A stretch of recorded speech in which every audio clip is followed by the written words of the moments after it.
technology is advancing, whether our legal system is also equipped to face those challenges.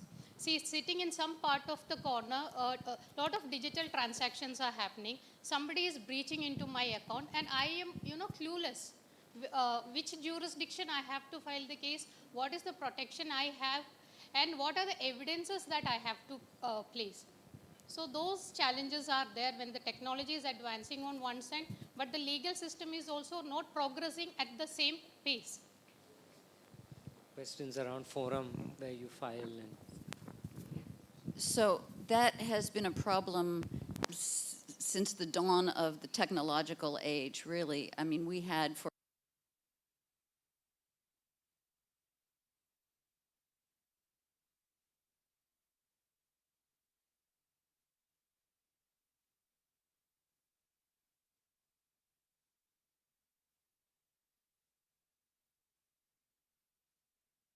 new technology may be. Maybe at one point it was when you're in a phone booth making a call, can they put something on the phone booth to hear what you're saying?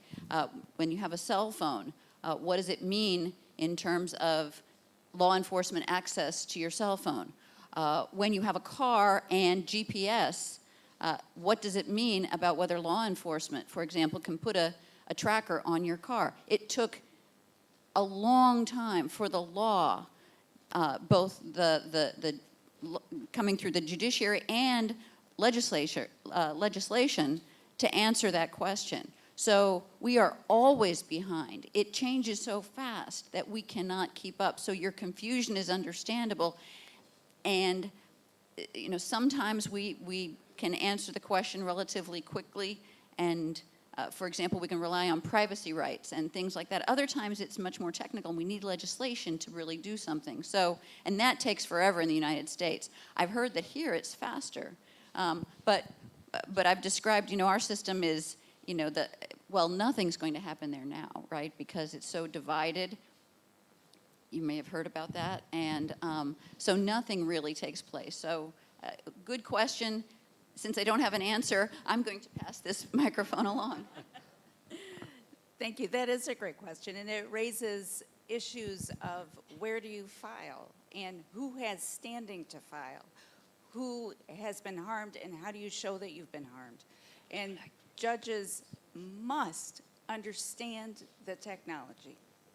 It is not okay for judges to say, I don't do technology and I don't understand, and to rely on old ideas of standing and forum and injury to prevent people from redressing the harms that they have suffered. And so the law has to keep up.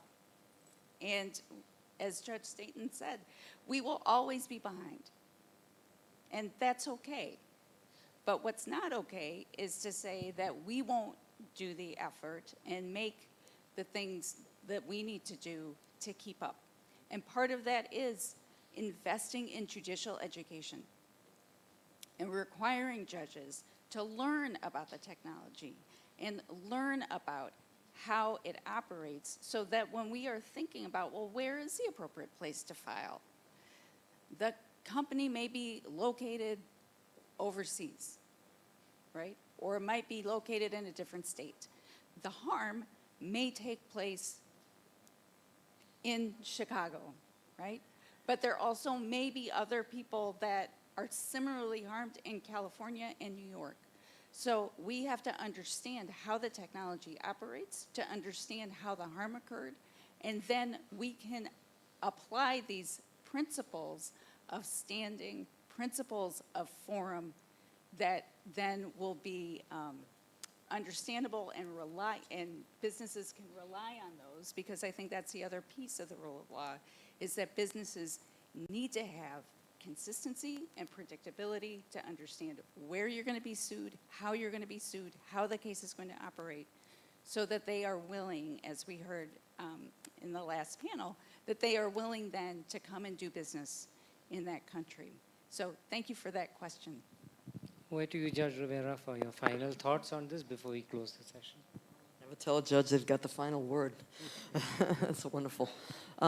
So yes, I think that many of the issues you raise are so critical and important for us to think about. So I'll come at it a slightly different way, and it's a point that was made on the prior panel. My experience has been that the bar associations, the collective bar, not just the individual lawyers, but the collective bar, are critical to helping judges do their job.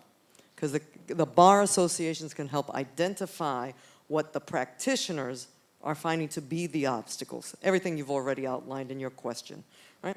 And they are able to do studies and reports and publish them and engage with the judicial colleges and the judiciary about the changes that they think needs to happen. And then, as someone previously mentioned, help us get money for it. Help the legislature change the laws so we can get these things, right? There's only so much you can do within the judicial branch, quad-judicial branch. That you do need to go to the other branches for certain things, including money, but it could mean a change of the statute to cover something related to jurisdiction, if that's part of the problem. So those are other ways that I think the collective mind and voice of the bar can be very helpful to address those very same issues. And before I give up the mic, I did want to say how very proud and happy I am to hear that there are so many women in this firm. In the United States, yes. When I went to law school in the prior century in the United States, there were about 1/3 females in the law school. And you didn't see women partners, or maybe one in a 1,000. You just didn't see that. 1 or 2 women law professors, individuals. But because we do bring something that is different to the practice of law, because there are so many issues and areas and voices that have been excluded that really can inform the way we think, not just about some basic things, but really those big issues. What is a constitution? What is a living constitution? Those are issues that more than half the population should have a voice in. So I'm really very honored and thrilled to see so many women participating in your firm as equal players, or perhaps supervisors, perhaps telling you what to do, the boss, but also so very involved in the life of the people of India. I'm very impressed. On that very optimistic note, let me thank all our panelists for their very insightful and thoughtful remarks. Thank you one and all for attending this panel. Can you take one more question, please? Due to paucity of time, we will have to wrap up the session. Sorry. As we conclude our second insightful panel discussion, I extend our gratitude to Dr. Ananth Padmanabhan and the panelists for the enriching contribution. Before we proceed to our final session, I call upon Mr. Preetham Surana, Partner, Dispute Resolution and Head of Academic Initiatives, to present a memento to Honorable Ms. Justice Jenny Rivera.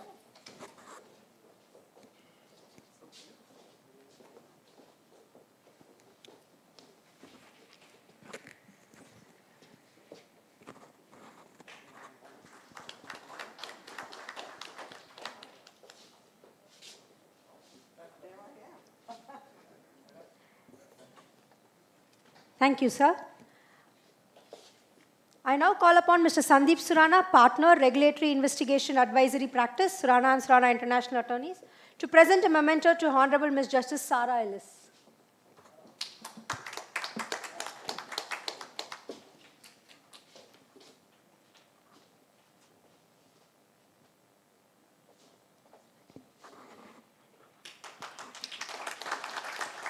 Thank you, sir. I now call upon Ms. Saimira, Principal Associate, Intellectual Property Practice, Surana and Surana International Attorneys, to present a memento to Honorable Ms. Justice Josephine Staton.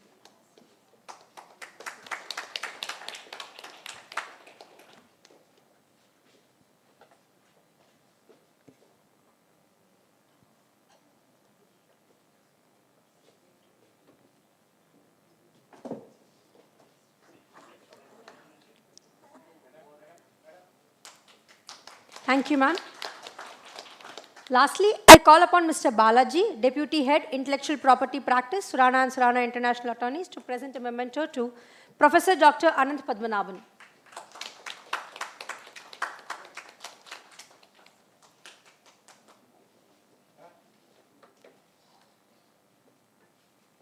Thank you, sir. Thank you, panelists. Moving on to our final session of the day, I invite our third moderator, Professor Dr. C. Rajkumar, Vice Chancellor, O.P. Jindal Global University, along with the respected panelists, Honorable Mr. Justice Douglas Tukey, Judge, Oregon Court of Appeals, Honorable Mr. Justice Andre Birod Jr., Judge, U.S. District Court, Central District of California, Professor Camille Nelson, Dean, William S. Richardson, School of Law, University of Hawaii, to discuss on the topic, Access to Justice, New Opportunities. Please join me in welcoming Dr. Rajkumar and the esteemed panelists for the concluding session.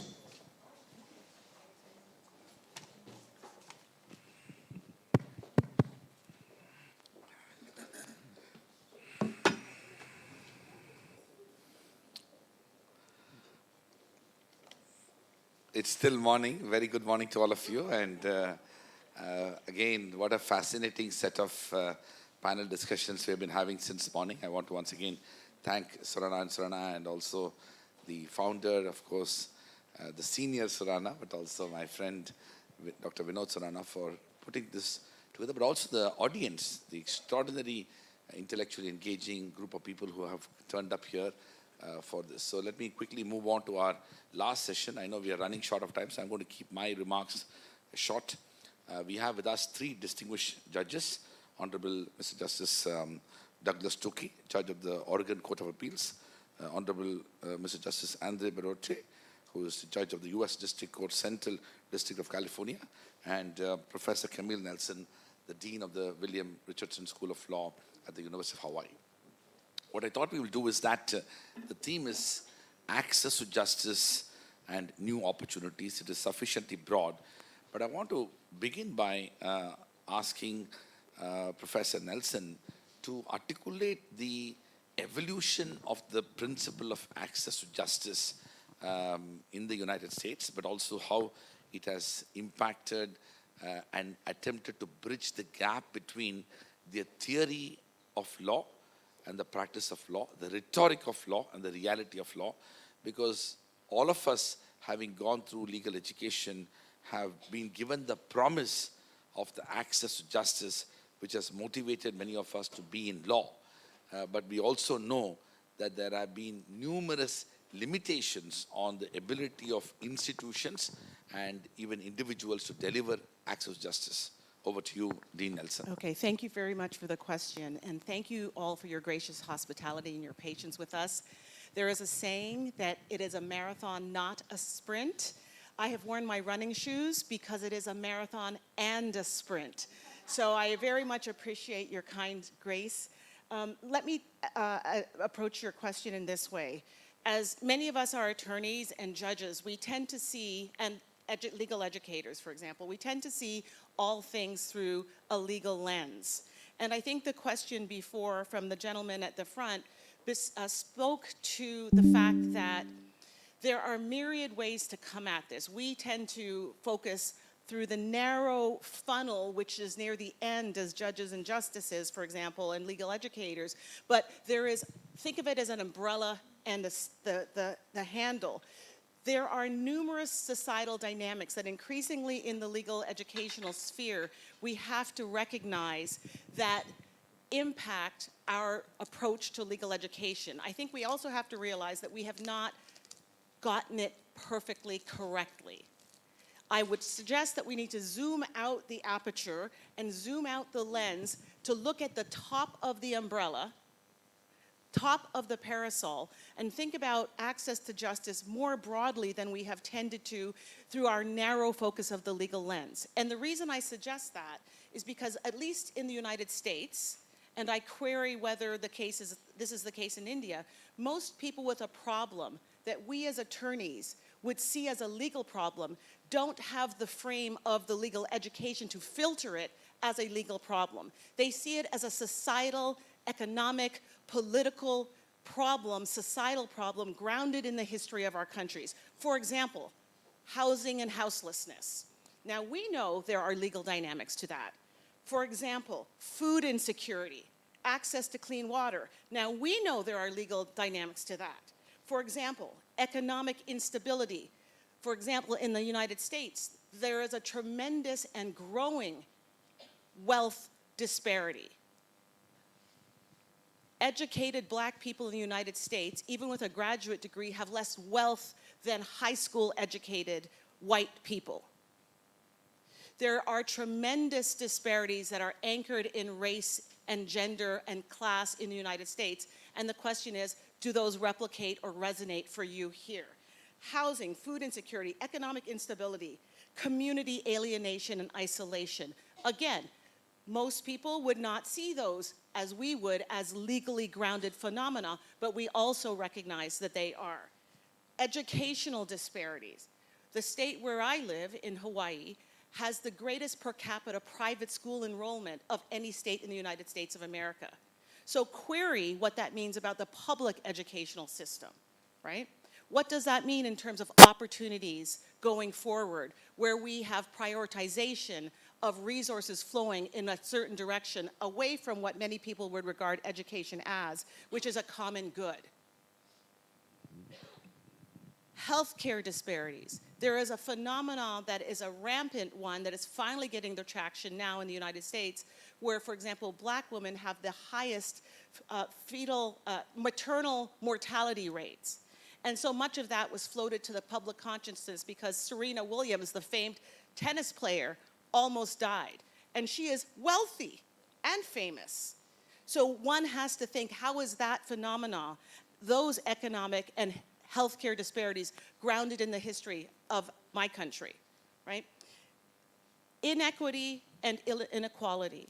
So all of these dynamics, these social dynamics, we recognize them as deeply grounded and interwoven with legal dynamics. But when we zoom out the aperture, I think the fundamental question with access to justice is, how do we prevent all of these top of the umbrella, top of the parasol, top of the funnel issues from being caught up down the bottom of the stem in the legal justice system? Can we fix some of those dynamics, some of those inequalities and persistent inequities before they have to get funneled to the end and the bottom of the umbrella or the bottom of the funnel?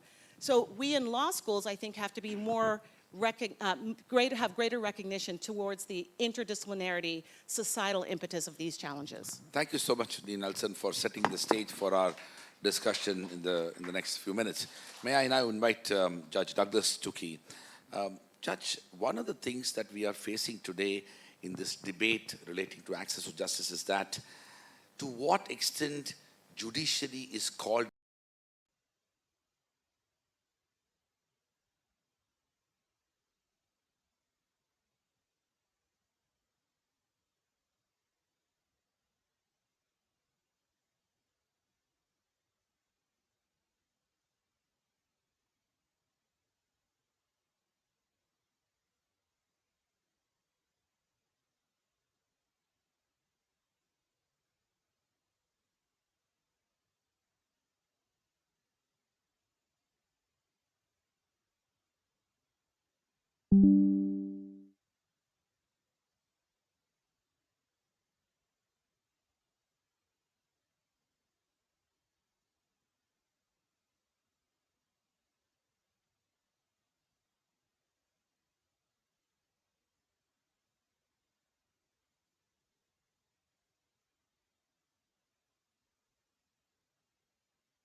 you.